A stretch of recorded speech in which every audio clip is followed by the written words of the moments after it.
sim. E preparei uma fala porque eu acho que a gente está em disputa em relação ao feminismo e ao feminismo negro. Então, nesse sentido, eu vou estar cantando uma música que pra mim assim, é muito forte, me toca muito cantar ela, que é Negra Mãe, o nome dessa música. Ela é uma letra de um homem, do Sérgio Rosa, mas que expressa muito do que nós, mulheres negras, sentimos e representamos e lutamos, e o quanto é árduo o caminho que a gente já trilhou e ainda tem que trilhar.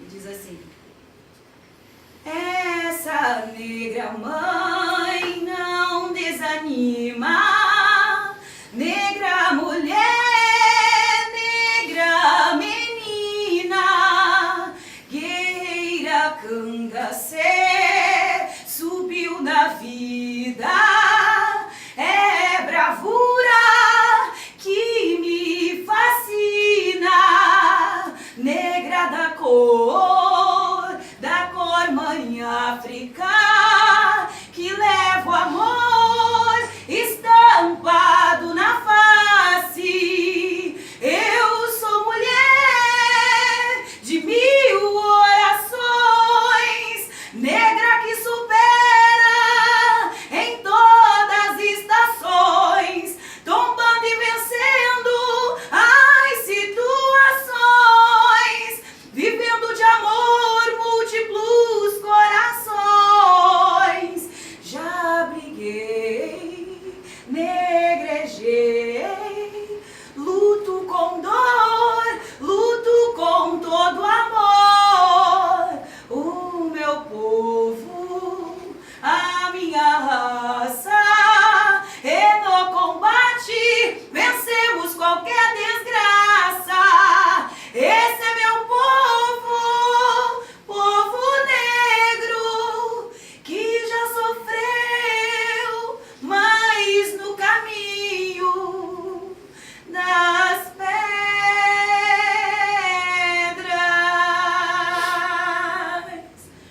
se fortaleceu.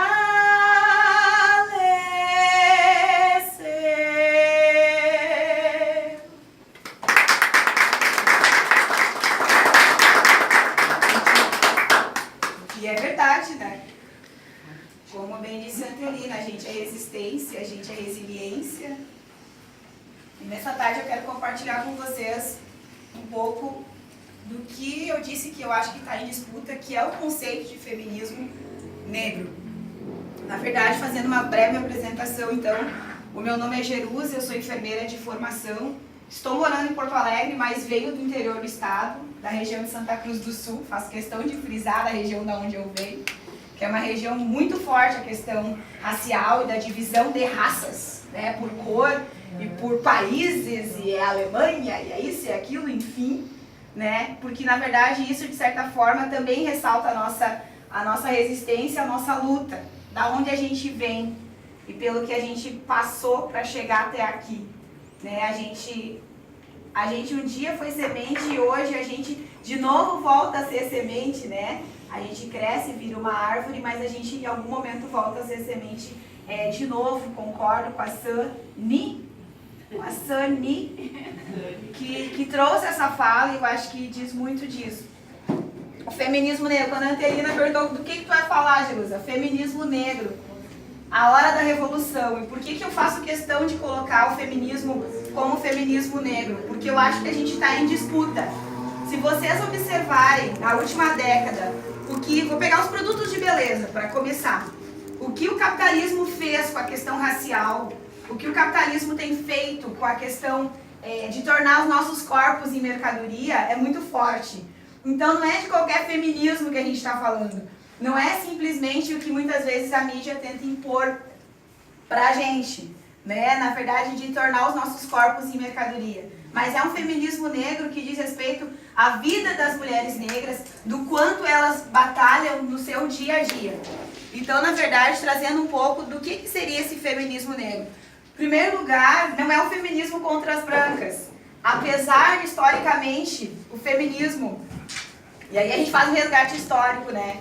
Onde surge esse termo feminismo, onde surge a questão questão da história, né? Não foram as mulheres negras que deram nome para esse movimento.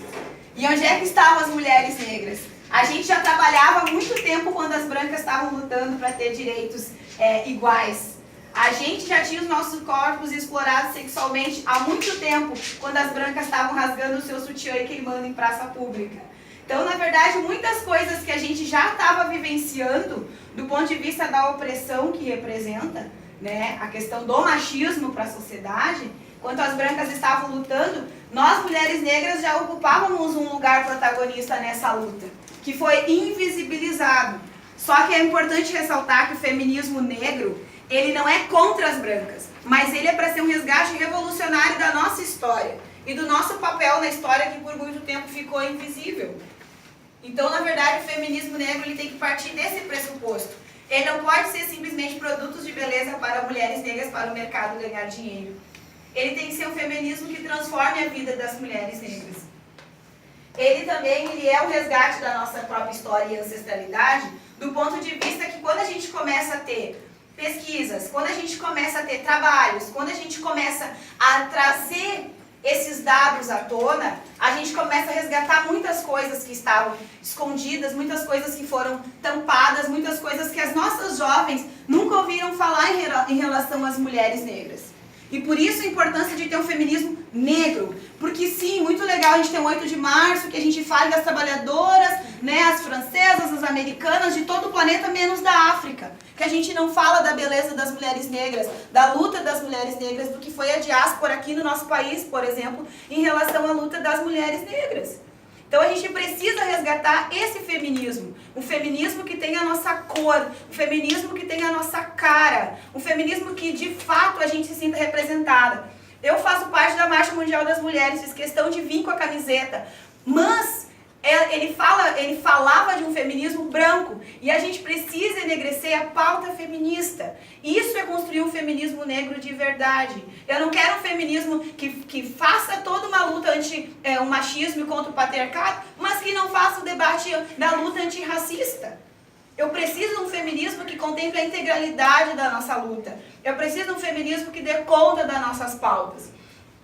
E ele também é o reconhecimento das diferenças para que não se repita. Vou ler brevemente um conceito do que seria esse feminismo negro, na visão que eu entenda, né, que eu entendo. É um conceito na visão antipatriarcado. É óbvio, se ele é feminismo, ele é contra o machismo. Antirracista, contra o capitalismo, que na verdade são esses três pilares da nossa opressão hoje. É o machismo, é o racismo e é o capitalismo. A gente não vai ter uma sociedade, e o capitalismo fez isso muito bem, né, antirracista, enquanto existir o capitalismo. O negro é uma invenção do branco. O negro é uma invenção do branco em que sentido, Jerusa? No sentido que ele precisou usar a cor para nos oprimir, para dizer que o nosso lugar era lá embaixo. Então, na verdade, a gente precisa destruir o capitalismo também. A nossa luta é contra o machismo, ela é contra o racismo, mas ela também é contra esse modelo que nos oprime, modelo financeiro, que nem eu disse, que transforma os nossos corpos, a nossa beleza em mercadoria. Em nós, muitas coisas, o próprio turbante é feio, nas brancas não, né? Que faz a apropriação cultural da nossa beleza. E a gente não discute isso, e a gente não escancara. Então isso é o que o capitalismo faz conosco. E a gente precisa destruir ele também. É um movimento que ressalta que a vida das mulheres negras importa. E que as relações sociais vigentes oprimem duplamente as mulheres negras. Revela que o feminismo precisa absorver as peculiaridades que o racismo impõe às mulheres negras. É a luta das mulheres negras que massivamente moram em favelas brasileiras, que têm seus filhos assassinados pelo Estado e o genocídio da juventude negra, que são as trabalhadoras domésticas, que ainda a gente vive a cultura escravocrata do cuidado, que nos remete, sim, a quais os postos de trabalho que as mulheres negras pós-escravidão ficaram, a gente sabe muito bem, que tem seus corpos ultrasexualizados, as maiores vítimas de violência doméstica e em relação ao estupro também, a gente acaba tendo altos índices em relação a essas vulnerabilidades. E por isso é necessário o feminismo negro. Por isso é mais do que um feminismo. É o feminismo negro. E ele está em disputa, gente. O feminismo negro, se vocês procurarem conceitos, existem milhares de conceitos. Mas se ele não for anticapitalista, se ele não for contra o patriarcado, ele não nos serve. Não basta só ser antirracista, não basta ser só contra o machismo, ele precisa ser contra o sistema. E por isso que é necessário a gente disputar esse feminino. Em relação à questão da história das mulheres negras. Quem olhou o filme Pantera Negra? Quem já olhou? O filme traz muito a questão do poder das mulheres. Ele não traz a questão do poder das mulheres? É muito forte. A questão científica, quem era a mulher, quem era a pessoa mais inteligente do filme? Uma mulher. Quem era jovem? As lideranças do filme eram mulheres. Porque eles fizeram um resgate assim, histórico da questão da África, que eu acho riquíssimo que se conseguiu fazer nesse filme. Por favor. Mas é só trazendo um resgate do papel histórico que as mulheres tinham na África, e que se destruiu a partir da escravização dos povos, e que se destruiu a partir da mercantilização dos corpos negros, e como eu disse, a partir da criação desse conceito de negro. Quem criou esse conceito foram os brancos. Ah, mas sempre existiu escravidão no mundo, o que a escola de samba Tuiuti trouxe muito bem. Mas no momento que o capitalismo entra, ele transforma em mercadoria. Uma questão sociológica que existia, de guerras, de lutas e de escravização, era uma situação. Quando tu transforma os corpos negros em mercadoria, é outra situação absolutamente diferente. Aqui no nosso país, 400 anos, bem dizer, de compra e venda de mercadoria. A gente era tratado que nem uma cabeça de boi. É disso que a gente está falando. É diferente do que acontecia na África historicamente, de disputas de guerras entre povos e tribos. Absolutamente diferente. E isso é um resgate histórico que a gente precisa trazer à memória. Que quem trouxe essa mudança de conceitos e de tratamento entre povos não foram os africanos, não fomos nós. Que muitas vezes tentam botar a culpa, né? Mas os negros se escravizavam também. Não, mas tem uma diferença antropológica ali, enorme, de uma situação para outra. Que a gente ainda vive os resquícios da escravização. Então a gente precisa resgatar isso. O que foi a diáspora no Brasil para nós, mulheres negras? Quando eu falo do trabalho doméstico, em especial, e do cuidado, não é menosprezando quem é empregada doméstica, ao contrário. A gente precisa olhar para isso, por isso que agora se criou uma PEC específica sobre esse trabalho doméstico. Não sei se vocês já leram o livro da Carolina Maria de Jesus, mas recomendo, que ela traz muito essa coisa. Diz o quarto de despejo. O quarto do despejo, o diário da Betita também, os livros dela trazem muito isso. Ela traz o quarto do despejo quando ela já estava adulta, né? O que acontece? O que acontece? Acabou a escravidão. Minha avó, minha mãe seguem trabalhando. Trabalham e não recebem.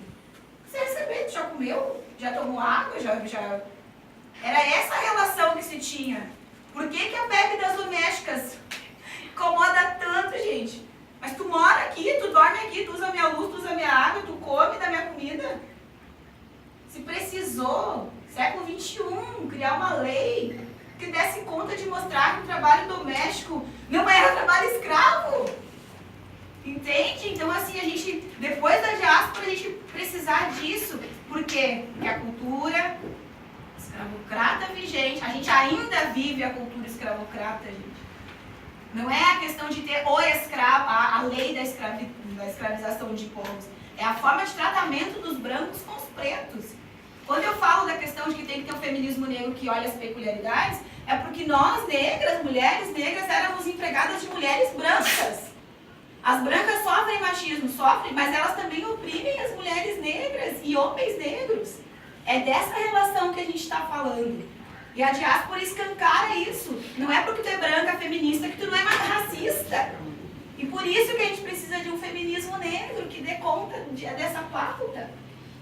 E aí, trazendo um exemplo do que aconteceu nos Estados Unidos e do Brasil, né? Nos Estados Unidos, as pessoas escancaram que são racistas. Aqui no Brasil, a coisa é velada. Não somos racistas. O Brasil nega o seu racismo. Agora, com política de cotas, muitas novas políticas dos quilombolas, muita coisa começou a se escancarar no país, né? Como é que eu vou dividir terra com ninguém? Que isso, né? Então, as coisas começam a se escancarar. Como é que eu vou dividir a universidade com negro e negra? A filha da minha empregada estudando com a minha filha. Né? Então, essa mudança política, ela é mínima. Do meu ponto de vista, a gente avançou muito pouco. O Estatuto da Igualdade Racial, para mim, meu ponto de vista, ele é muito recuado. A gente deveria ter avançado muito mais. Vou dar um exemplo da questão quilombola. Devia estar muito mais explícito ali dentro, né? E não tá. Então, na verdade, a gente avançou um passo e estão tentando ainda puxar para trás esse nosso passo. Então, no Brasil, a gente tem uma dificuldade muito grande. Primeiro, porque o racismo ele é velado. Mas aqui é tudo miscigenado. Se tentou se fazer essa mistura, se tentou. A gente realmente é um país bem miscigenado? Mas, todavia, isso não exclui a presença do racismo. Quando é que surge o racismo? No momento que, legalmente, né, a escravidão ela era permitida. Ter um escravo era uma coisa legalmente permitida. Tu não era racista porque tu tinha um escravo. Do ponto de vista da lei, tu não era. No momento que acaba, né, legalmente, 13 de maio de 1878, surge um peso total, um Estado racista. E aí não é as pessoas individualmente, é um Estado racista, que proíbe acesso à terra, que proíbe acesso à educação, que de certa forma impede a questão do trabalho. Então, na verdade, a gente tem, se vocês forem pensar, reforma trabalhista, 1930 para 88 ali, mais ou menos 50 anos ali, até a gente ter uma legislação trabalhista, 50 anos, é tudo muito novo, é tudo muito recente, são 130 anos recente a abolição, então a gente precisa avançar muito e cuidar para não recuar. Então a gente está num período que a gente tem que cuidar para não recuar. E aí eu trago a questão da Carolina Maria de Jesus, justamente porque ela, e recomendo os livros dela, seja o Diário de Bitita, seja o Quarto do Despejo, enfim, os livros dela, por quê? Porque eles são pós-escravização e eles trazem a realidade brasileira nua e crua, assim, ó. Ela traz, eu citei algumas coisas aqui, ela retrata a violência doméstica. Não é que os homens negros sejam mais violentos, não é neste sentido que eu quero abordar, mas a vida era tão cruel e a violência doméstica era tão presente, por isso que a gente diz, um homem negro sofre racismo, mas ele também é machista. Então a gente precisa fazer essa luta o tempo todo, né? Fazer esse paralelo o tempo todo. Ela retrata muito a questão da violência doméstica. Fulana que apoiou no ciclano, que chamou a polícia, que entende? Ela traz isso muito do livro. E que não mudou muito, né, gente? Eu acho que é isso, ela passou quase 100 anos, não mudou muita coisa, sabe? É muito triste. Ela retrata a questão da fome. Eu li os dois livros chorando do início ao fim, porque é muito triste tu ter que ir lá, o que ela fazia para os filhos e ela comer, ela ia lá no meio do lixão buscar comida. Desculpa te interromper, Fala. Na verdade, até depois é isso que mais ou menos é essa fala que eu vou fazer, que é linkando, porque toda a nossa história que passou e que continua há mais de 500 anos, né, essa nós sempre falamos, sempre pautamos e é necessário, assim. Mas também eu vejo hoje a necessidade dessa fala atual, né? De como está hoje, assim. E esse livro foi algo, assim, que está me ajudando muito na tese que eu estou escrevendo, exatamente isso. Como é a nossa situação hoje? Né? O que nós enxergamos hoje num território onde por dia morrem quase 3 adolescentes? Então, essa história dela é uma história que está acontecendo hoje no nosso dia a dia, que daí nós militamos, nós falamos sobre o nosso feminismo aqui hoje, né? Falamos entre nós, mas e lá na comunidade? Como é que está acontecendo isso? Né? Eu acho que o livro dela é muito atual, muito em função disso, assim. Parece que ela não está falando de 1920, 30, 40, parece que ela está falando de 2018, assim. E a questão da fome muito forte, a exploração no trabalho, a questão do não pagamento do salário. Vocês devem estar acompanhando a reforma trabalhista e todo o trabalho informal crescendo. O que é isso, assim? Não está muito diferente do que foi o pós-fim da escravização, entende? Está muito semelhante, 130 anos depois, né, o que foi lá, o que está acontecendo agora, assim, a não remuneração, o trabalho precarizado. E afeta quem? Fala, Adelina, afeta quem? A escola de samba gritou isso na avenida, né? Acabou mesmo a escravidão, né? Com vista a tudo isso aí, né? Sim, é porque a coisa parece que é um gente perguntou círculo, hoje, parece que né? a coisa foi, mas a coisa tá voltando e com uma força absurda que a gente não imaginou que teria, né? Retrato o descaso do Estado, no livro, nos 2 livros, na verdade, ela traz muito a questão que o político só aparecia na favela ou só aparecia na vila